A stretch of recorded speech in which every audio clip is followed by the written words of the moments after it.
Hi, I'm Joy. Hi, I'm Susan. And this is Girlish Gurus. And Susan, why are we here? We are here to start a conversation about female empowerment and the issues facing women our age at this time, and to have some fun along the way. So, let's get started. Okay.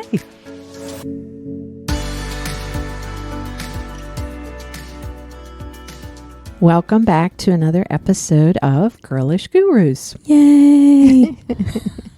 We picked a topic today that is of interest to both Joy and me. And as we did research, it just kind of brings up all kinds of more interesting things to talk about. So we hope you enjoy this. Our topic today is going to be intuition. Yes, and I'm so excited to talk about this because it's such an interesting topic for so many reasons. It really is.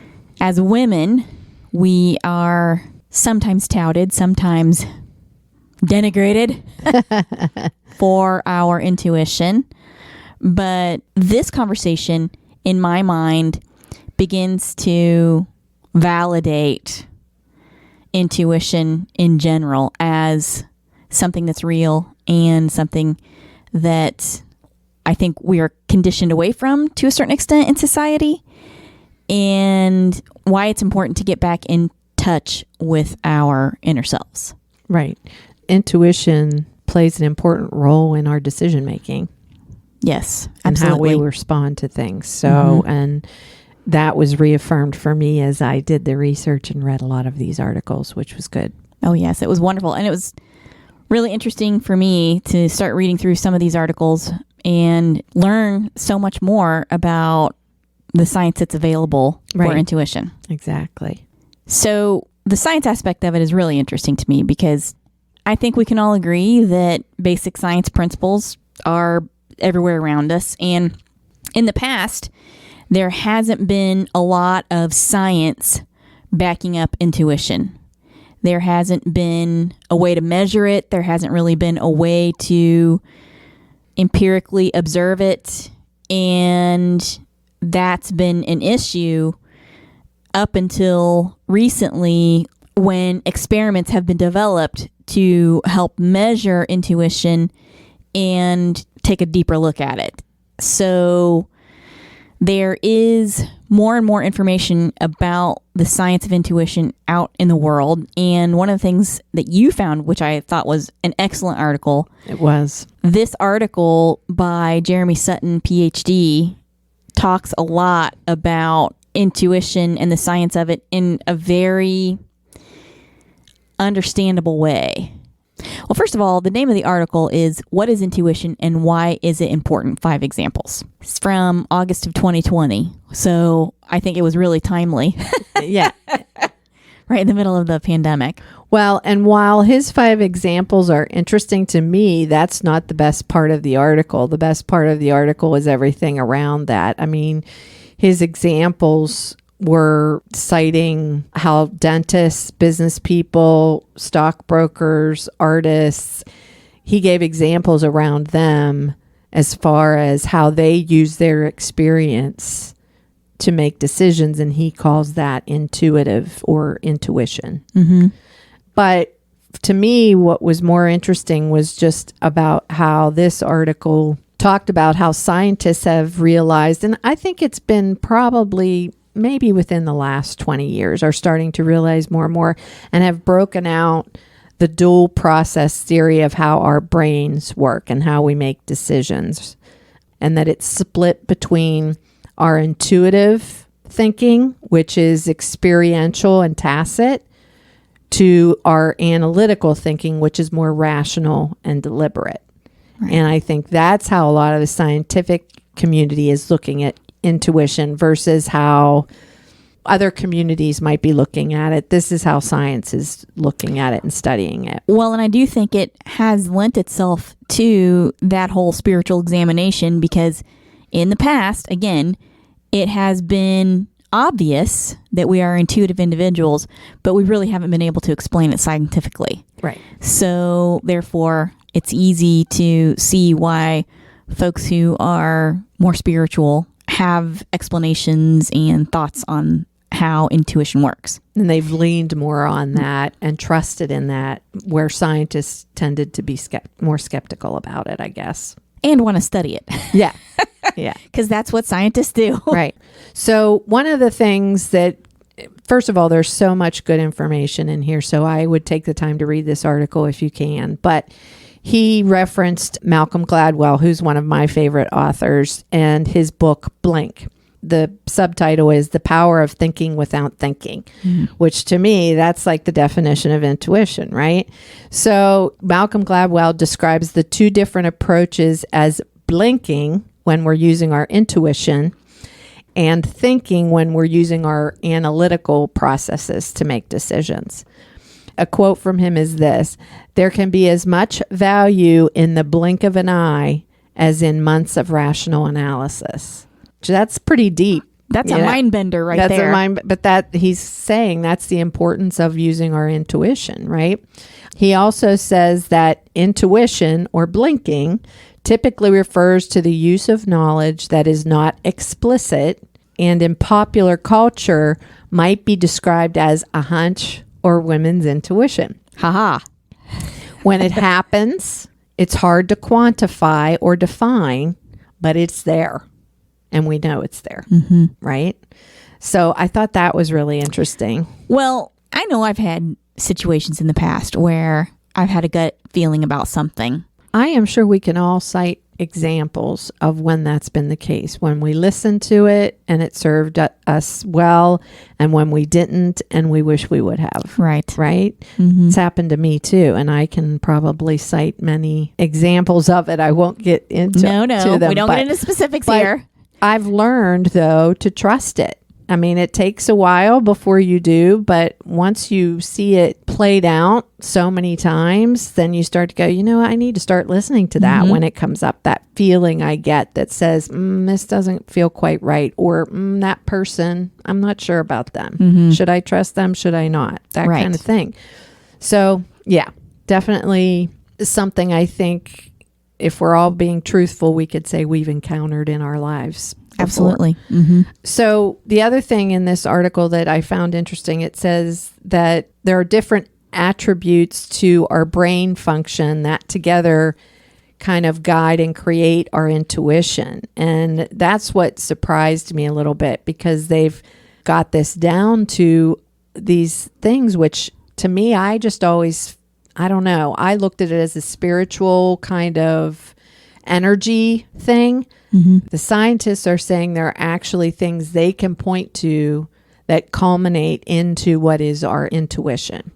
So they say we often resort to heuristics, which are rules of thumb. That's things that happen all the time, then we can count on those, and those help build our intuition.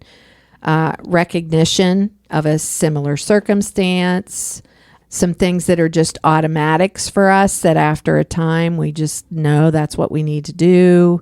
Forward and backward references also play an essential role. The knowledge we've acquired through experience helps us predict intuitively certain things. Learning and retrieval are also highly relevant in a successful intuitive process. Having experienced objects and scenes before, that allows us to be more adept at pattern matching to support our ability to decide quickly or differently. And this was a new word for me that I discovered, and I thought this was interesting.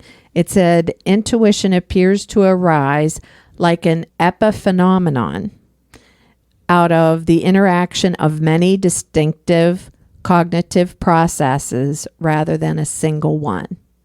And I found that interesting. They combine to deliver a fast and effective response when it is most needed.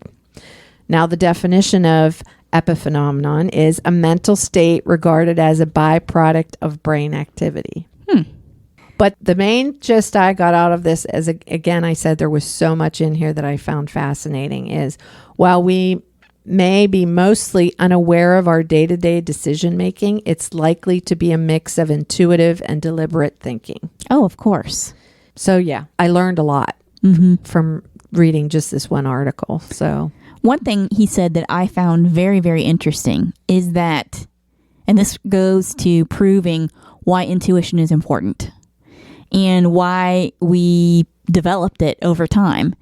He says in the article that intuition offers a reduction in overall cognitive load and the ability to respond instantly while providing confidence in our knowledge and decision making, even though it may defy analysis. And he's quoting another guy there, which you can find this citation in the article itself. But I think that is so interesting. Your intuitive skill set basically allows you to spend less time thinking about certain things. right. All I can think of is Sheldon Cooper from The Big Bang Theory, you know? Do you ever watch that show? Yep. Where he's rolling the dice to make decisions Oh, right. because he's trying to spend more time solving big problems, right? So he's like, oh, do I want the cheeseburger or do I want the fish tacos, right? And he rolls the dice. And that, to me, is kind of what they're talking about here.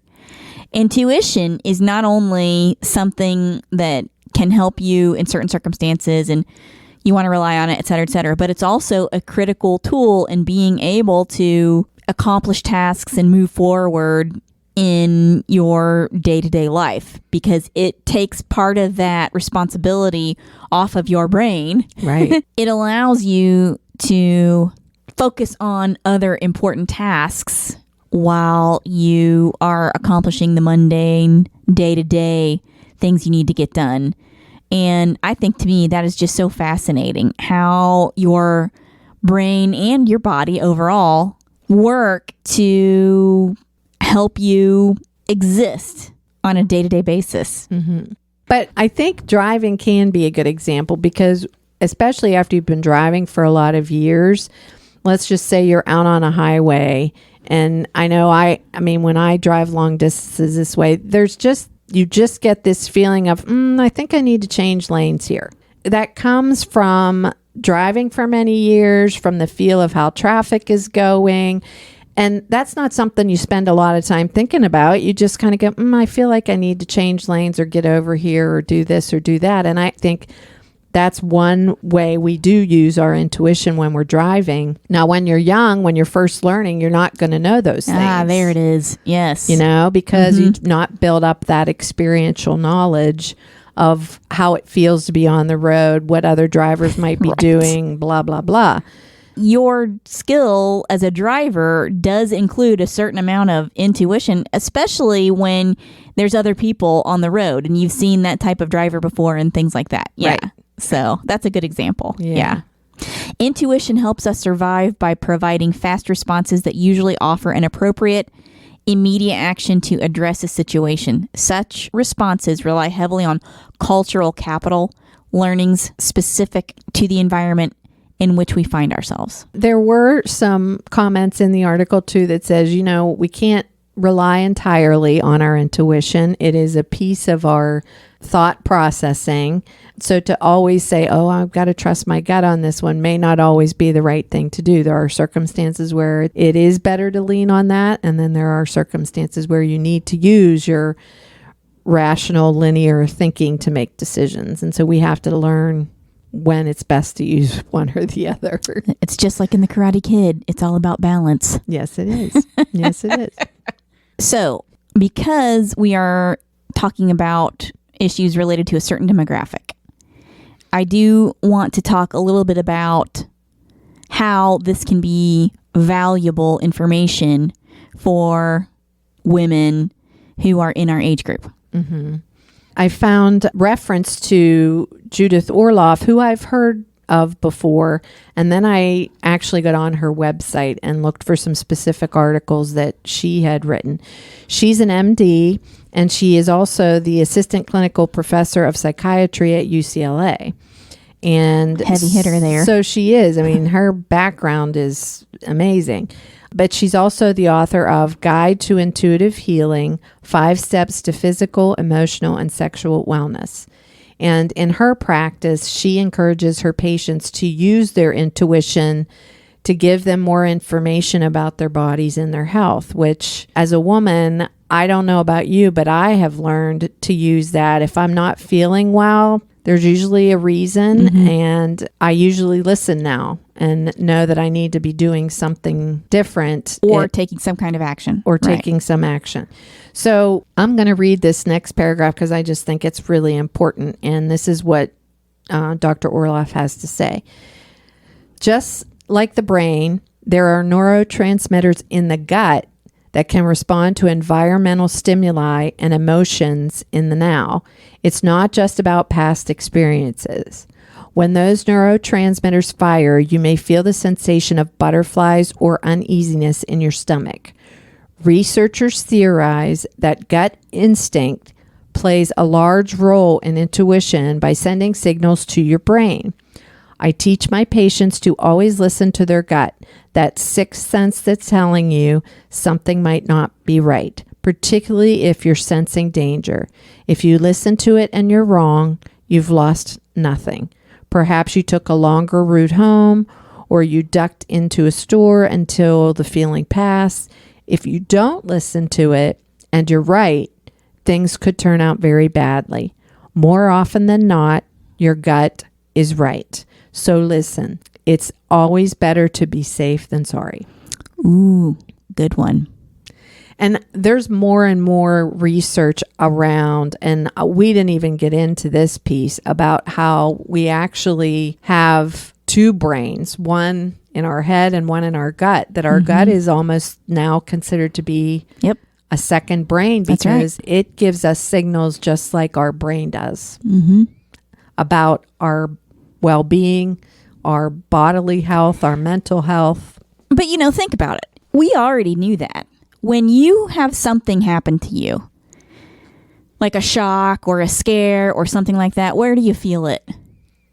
You feel it in your gut. You absolutely do.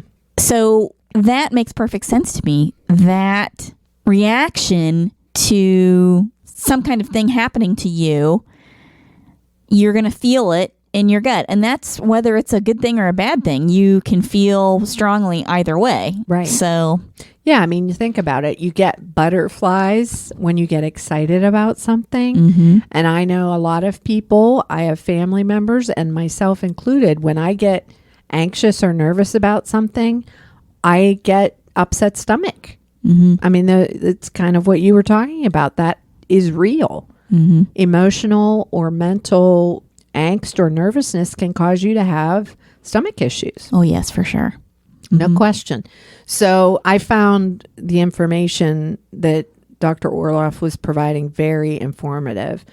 In her book, Second Insight, she recounts her journey to accept and embrace her intuitive abilities. She says, intuition isn't just something that strikes by chance. One must develop it.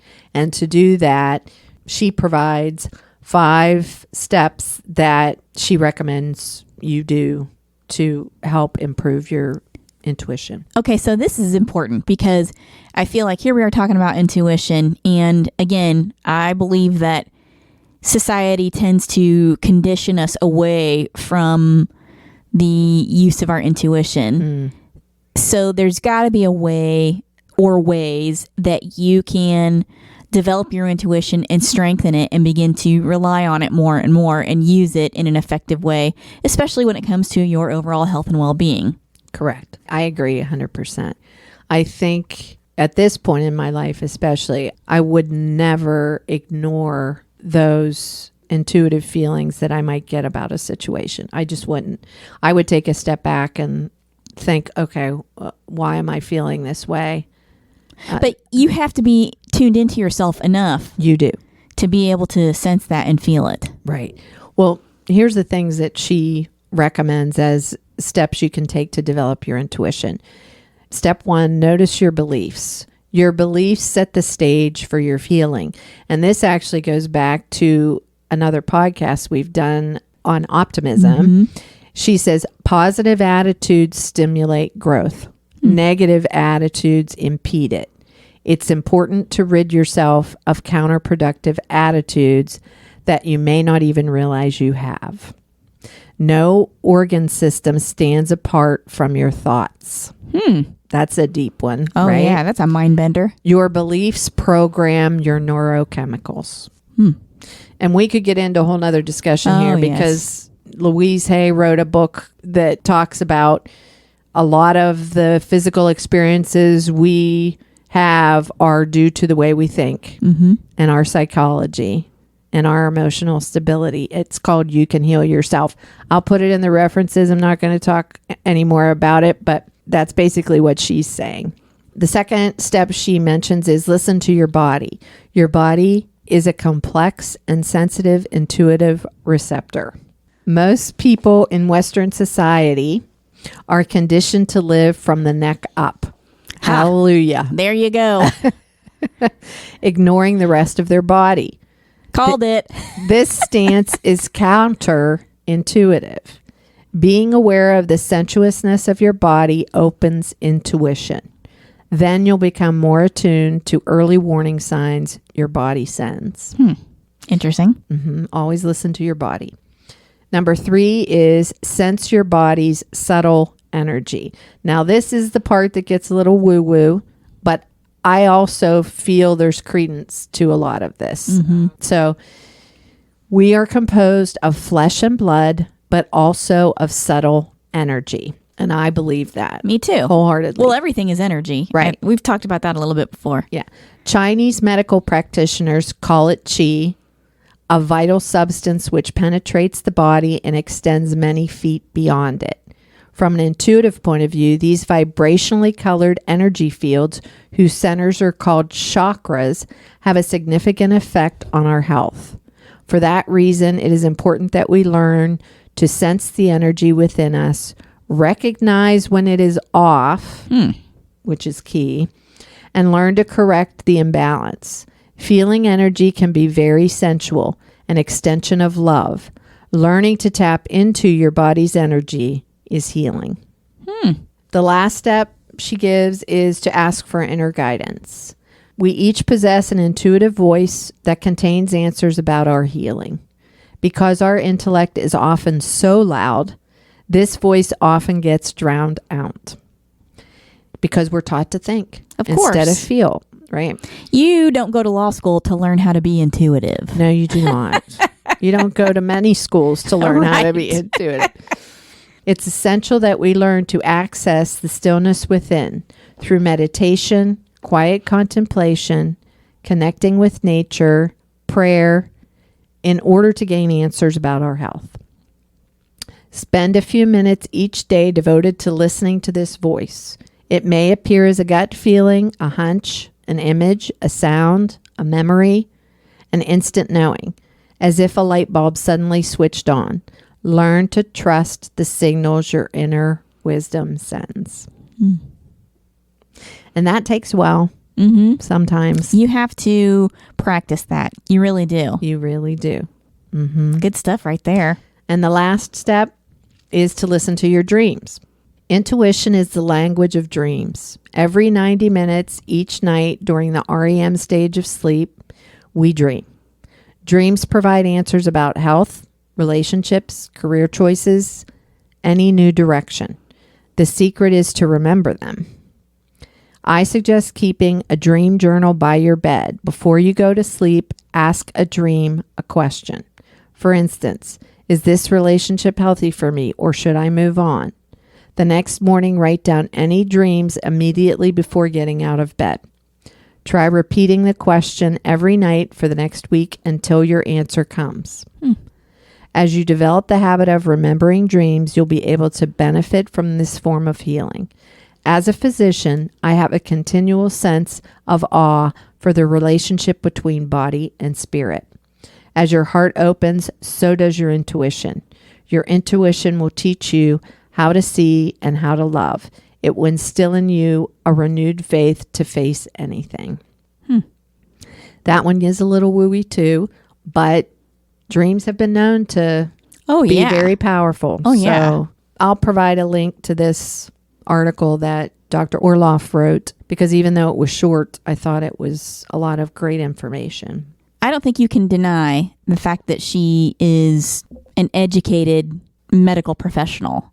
And so if this person is coming forward and saying, these are the things I've seen and I know to be true, then I think you add that together with the newly emerging scientific information. And I'm saying, yeah, this is something that we should be paying attention to and that we should be working to cultivate. I also want to point out that Dr. Orloff, who is an MD, is also, as I said in the beginning, the assistant clinical professor of psychiatry at UCLA. So she studied both the mind and the body. And so I just feel like she's got so much knowledge about how they work together, and that has informed her practice and how she teaches and treats her patients. I think never before has the mind-body connection been so forefront in the practice of medicine and psychiatry. Yeah. I agree. They're very interconnected. So now, are there any other tools that you found that we can use to enhance or strengthen our intuition muscle? Well, I did find an article in Forbes Women. So it was about 4 ways trusting your intuition is a superpower. And I'll certainly put this was a good article as well. There was a lot in it, but I'm going to actually share what was provided towards the end of the article, which was how to be highly intuitive. And the author states that there are 8 ways that you can work towards that. 1 was introspection. And some of these will probably be repeated from Dr. Orloff, but I think they're still worth mentioning. She states that highly intuitive people tend to take time for introspection. They check in with themselves for self-awareness and body scans. They ask themselves what they are feeling and where they are feeling it in the body. That does, of course, mimic what Dr. Orloff was saying. Solitude. Highly intuitive people recharge often and unplug. They seek solitude when they can to separate themselves from what others think they should do. Authenticity. Highly intuitive people are grounded in their authenticity. That means they put their authentic self first. Empathy. Highly intuitive people are often empaths. I think that's true. Dr. Orloff makes that connection in some other articles I saw on her website.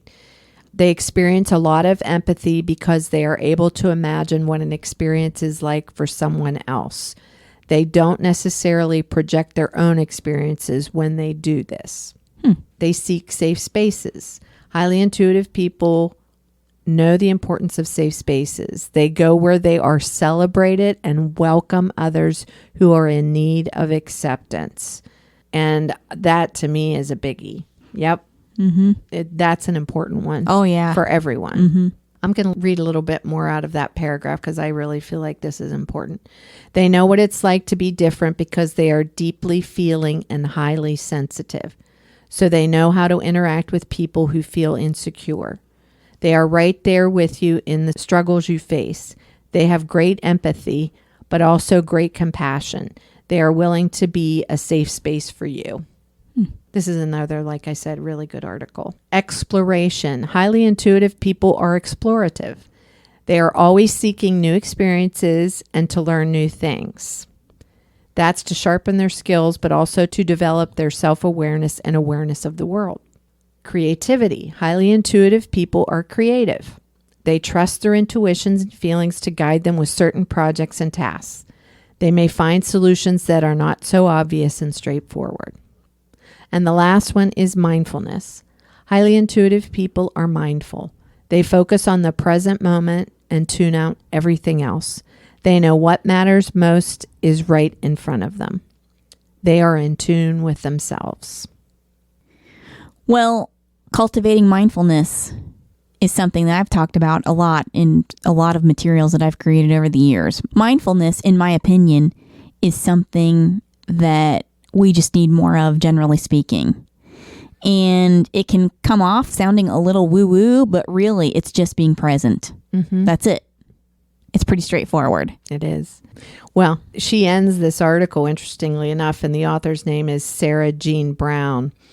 She says intuition is felt in the gut. Do a body scan and feel your entire body. Inhale deeply and exhale to breathe into your body. This centers you. The body senses what your conscious mind does not. But I think that's just an interesting way to explain what intuition can be and is for us. Mm-hmm. And it's a powerful tool.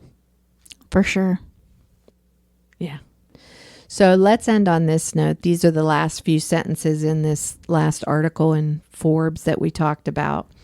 She says, ask yourself how you are feeling about something and note the sensations that come up. Imagine assessing the situation as swallowing a pill. How does the pill settle in your stomach? Do you have irritation, heartburn, indigestion? If your body responds well, then you know you have the right answer. Wow. Again, it's back to trusting your gut, trusting your intuition. And feeling it in your body. Mm-hmm. It's all Good stuff. connected. Yep. It's all connected. Good stuff. Yeah. All right, everyone. Well, we hope you enjoyed this episode as much as we did. We learned a lot. We reaffirmed a lot. It was good. It was an interesting topic for us. So get out there and strengthen that intuition muscle. Thanks, everyone. We look forward to you joining us for the next episode. Thanks a lot. Bye-bye. Bye-bye. Thanks for listening to this episode of Girlish Gurus. We hope you'll join us next time for a new, interesting, and fun topic. Be sure to check the description of this episode for any links or information about the episode's topics and to find us on our social media platforms. And don't forget to download this episode, give it a good review, and share it with your girlfriends. The more interaction we get, the more episodes we can post. Thanks, everyone. Thanks. Bye-bye. Bye.